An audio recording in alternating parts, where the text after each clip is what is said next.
دەچمە دەڤەری سۆران پەیامنێری پەیام ئازاد ئۆمەراوەیی وەردەگرم کاک ئازاد سڵاو دەبێم کاتت باش ڕێژەی بەشداریکردنی تاقیکردنەوەی سوورەتی سەف لە میهادی قسا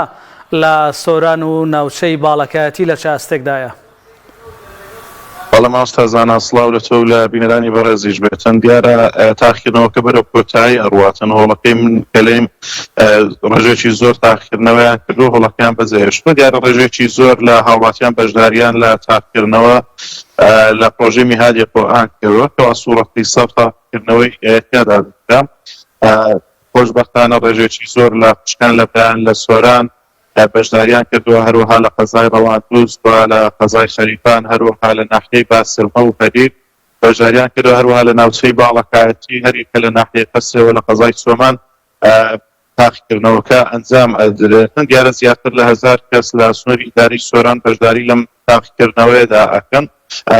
هاوڵاتیان بە گەرمەگوڕی بەشداریان کرد نامەوێت چەند بەشدار بێت لێرە وەربگرم بەشداریان لە تاقیکردنەوەکە کردووە. سڵاوی خوای گەورەت لێ بێتن تاقیکردنەوەکەتان چۆن؟ باش والحەمدولله پرسیارەکان خۆش بوون ڕستی لە پێش پرسیارەکان زۆر ڕاست ئەم جۆرە پرۆژانە تا چەندە گرنگن وەچی لەم پرۆژەیە کردو بە تایبەتی کە تەفسیری سوڵەتی